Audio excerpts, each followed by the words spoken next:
Hello everyone, welcome to RT study classes. आज हम CDP के प्रमुख सिद्धांतों के बारे में जानेंगे, जिसमें हमारे पहले वैज्ञानिक है एरिक एरिक्सन। यह एक मनोसामाजिक विकास का सिद्धांत देने वाले वैज्ञानिक है जो मनोसामाजिक विकास के सिद्धांत के लिए फेमस है। एरिक एरिक्सन जो नव फ्रायडवादी वैज्ञानिक है, यह फ्रायड के सिद्धांत को बहुत ज़्यादा उनका समर्थन करते हैं, लेकिन यह कामुकता को महत्व नहीं देते हैं। यह अपने सामाजिक विकास को ज़्यादा महत्व देते हैं, जिनमें वह अपने सिद्धांत में व्यक्तिगत, सामूहिक, सांस्कृतिक, सामाजिक विकास का समन्वित किया है और इसे सामाजिक सिद्धांत के नाम से जाना जाता है। इन्होंने अपने जीवन अवधि में पूरे 8 विभिन्न अवस्था को बांटा है। जीवन अवधि को पूरे 8 विभिन्न अवस्थाओं में बांटा है। यह अवस्था कौन कौन सी है, इसके बारे में जान लेते हैं। हमारी पहली अवस्था है विश्वास बनाम अविश्वास। ठीक है, विश्वास बनाम अविश्वास, जिसमें हमारी एज कितनी होनी चाहिए, जन्म से लेके 18 माह या 1.5 वर्ष तक। ठीक है, इसमें क्या होता है, बच्चे शुरू में बच्चों को स्नेह और प्रेम दिया जाता है, और जब बच्चे को सही टाइम पे उनके मम्मी पापा नहीं पकड़ते हैं तो वह अपने मम्मी पापा के प्रति अविश्वास उत्पन्न हो जाता है उनके मन में। तो यह हमारी पहली अवस्था हो जाती है बच्चों की, जो जन्म से लेके 18 वर्ष तक रहती है, 18 माह तक रहती है। स्वतंत्रता बनाम लज्जाशीलता, यह हमारी दूसरी अवस्था है। तथा शक, इसमें स्वतंत्रता, जब बच्चे 1.5 से 3 वर्ष के होते हैं तो वह अपना काम स्वयं करना चाहते हैं, यह दूसरे पर निर्भर नहीं रहना चाहते, और इसी प्रतिक्रिया में उनके मम्मी पापा उन्हें डांट देते हैं तो उनमें लज्जाशीलता की भावना उत्पन्न हो जाती है। थर्ड अवस्था है हमारी पहल शक्ति बनाम दोषिता। ठीक है, इसमें पहल, इसकी एज कितनी है, 3 से 5 वर्ष। ठीक है, 3 से 5 वर्ष। इसमें बच्चे प्राक स्कूली अवस्था होती है, यह बाल्यावस्था। इसमें नए नए खोज करने की प्रेरणा देते हैं तथा पहल की संज्ञा देते हैं। जब माता पिता पहल करने पर उनकी आलोचना या दंड देते हैं तो बच्चों में दोष भावना उत्पन्न हो जाती है। यह हमारी तीसरी अवस्था है। चौथी है हमारी परिश्रम बनाम हीनता। परिश्रम बनाम हीनता, यह इसकी एज कितनी है, 6 से 12 वर्ष। ठीक है, यह सिगमंड फ्रायड ने इसे ज़्यादा इस एज को महत्व दिया है, जिसे अदृश्यता का सिद्धांत के भी नाम से सिगमंड फ्रायड मानते हैं। ठीक है, जिसमें उत्तर बाल्यावस्था भी कहा जाता है इसको। इसमें बच्चे पहल से उत्पन्न नई अनुभूतियाँ मिलती है बच्चों को, वह अपनी ऊर्जा को नए ज्ञान अर्जित करने में लगाते हैं। ठीक है, इसमें परिश्रम की संज्ञा दी गई है, लेकिन जब स्कूल में आने वाली चुनौती में से यह असफल हो जाते हैं तो बालकों में हीनता भावना उत्पन्न हो जाती है। यह हमारी चौथी अवस्था है। नेक्स्ट अवस्था है अहम पहचान बनाम संभ्रांति। इसकी एज हो जाती है हमारी 12 से 18 वर्ष।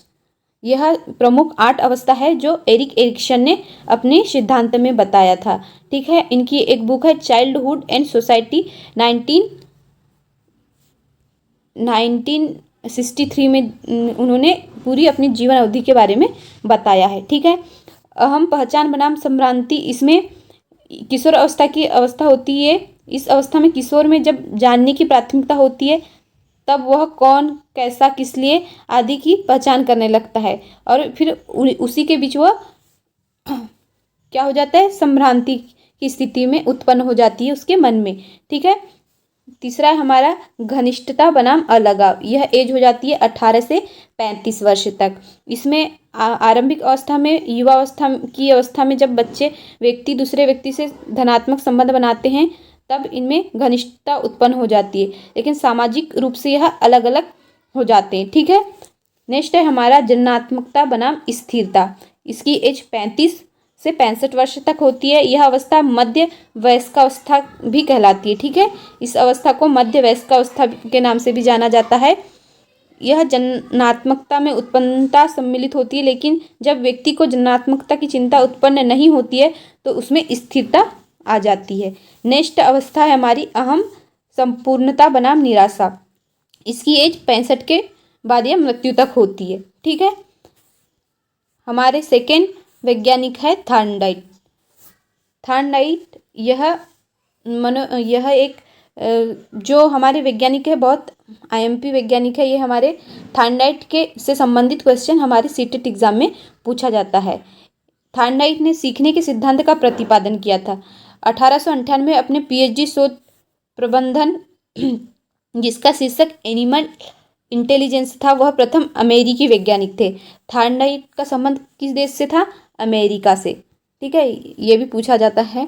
जिन्होंने पशुओं पर प्रयोग किया था, थार्नडाइक एक ऐसे वैज्ञानिक थे जिन्होंने सर्वप्रथम पशुओं पर प्रयोग किया था। ठीक है, इनके सिद्धांत को संबंधवाद के सिद्धांत और उद्दीपन अनुक्रिया सिद्धांत और एसआर सिद्धांत के नाम से भी जाना जाता है। इन्होंने सीखने के सिद्धांत का प्रतिपादन 1913 में किया था। ठीक है, जिसके और अन्य नाम भी है। इन्होंने सिद्धांत किस पे किया था? बिल्ली पे किया था। इन्होंने अपनी एक भूखी बिल्ली थी जिसे पजल बॉक्स में बंद कर दिया था और उसे कुछ समय बाद लीवर दबाने के लिए पजल बॉक्स में एक लीवर था और समय बाद कुछ दूरी पर, जिससे बिल्ली देख सके, आसानी से देख सके और सुगंध कर सके। ठीक है, सेंट कर सके, ऐसे उसके सामने भोजन लाके रख दिया और उसे एक पजल बॉक्स में बंद कर दिया, जैसे कि आपको यहाँ दिखाई देता है।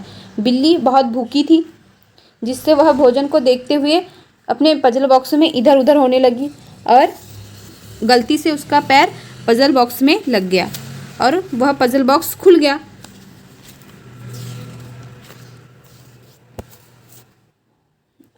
और वह बाहर निकल के भोजन को खा लेती है। तो थार्नडाइक का कहना है कि वह बार बार प्रयास करने से अपने मंजिल की ओर पहुंच जाती है। उसने एक भूखी बिल्ली को एक ऐसे पिंजरे में बंद कर दिया था जिसका दरवाजा एक लीवर से ही खुलता था। ठीक है, सामने मांस का अंश भी रख दिया था और इससे वह बिल्ली देख भी सकती थी और सूंघ भी सकती थी, जिसके प्रति वह आकर्षित होने लगी और भूखी बिल्ली थी, उसने इधर उधर दौड़ लगाई और उस भोजन तक पहुंच गई, जिससे पिंजरे का दरवाजा खुल भी गया। और थार्नडाइक ने शीघ्रता से दूसरा प्रयास भी किया, पुनः बिल्ली को बंद कर दिया और उसके सामने भोजन रख दिया, लेकिन वह इस समय कम समय लगाते हुए जल्दी से लीवर को दबा दी और भोजन को खाने लगी। इससे यह सिद्धांत से यह सिद्ध हुआ कि बार बार प्रयास करने से और हमारी अगर हम भूखे हैं, बिल्ली का भूखा होना बहुत ज़्यादा ज़रूरी है। ठीक है, बिल्ली का भूखा होना बहुत ज़्यादा ज़रूरी था और उस खाने के प्रति उसकी प्रेरणा जगने लगी। ठीक है, इससे इन्होंने उद्दीपन अनुक्रिया नाम भी दिया, संबंधवाद या बंध के सिद्धांत का नाम भी दिया, आवृत्ति के सिद्धांत का नाम भी दिया। प्रयत्न, बार बार भूल होने के बाद भी कम समय में फिर लास्ट टाइम ऐसा आया जिसमें उसने 1 सेकेंड का भी समय नहीं लिया और जल्दी से लीवर दबा के भोजन को प्राप्त करने लगी। तो इसे प्रयत्न, भूल का सिद्धांत व चयन का सिद्धांत, प्रयास व त्रुटि के नाम से भी इस सिद्धांत को जाना जाता है। ठीक है, थार्नडाइक एक अमेरिकी मनोवैज्ञानिक थे तथा इन्होंने बिल्ली, चूहे, मछलियों तथा मुर्गियों के ऊपर अनेक प्रयोग करने पर के उपरांत सीखने का संबंधवाद अर्थात उद्दीपन अनुक्रिया तथा सीखने के नियमों का प्रतिपादन किया। थार्नडाइक ने सीखने के मुख्य नियम 3 बताए। ठीक है, इनके मुख्य नियम 3 हैं और गौण नियम 5 है।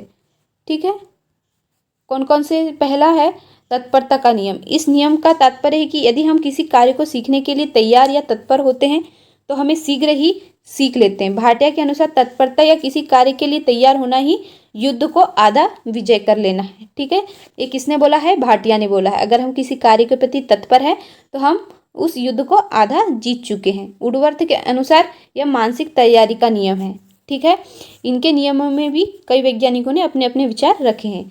अभ्यास का नियम हमारा दूसरा है, जिसमें इसे उपयोग या अनुप्रयोग का नियम भी कहते हैं। इस अभ्यास के नियम का अर्थ किसी कार्य को बार बार दोहराने से, जैसे बिल्ली ने बार बार लीवर दबाने से उसको पता चल गया कि भोजन लीवर दबाने से ही मिलता है। अभ्यास मनुष्य को दक्ष बना देता है। ठीक है, और नेक्स्ट है हमारा प्रभाव का नियम। इस सिद्धांत को संतोष, असंतोष और प्रसन्नता का नियम तथा दुख का नियम भी कहते हैं। ठीक है, इस सिद्धांत के अनुसार हम उसे कार्य को सीखना चाहते हैं जिसका परिणाम हमारे लिए हितकर होता है। अगर बिल्ली भूखी नहीं होती तो वह पिंजरे में बार बार मेहनत नहीं करती।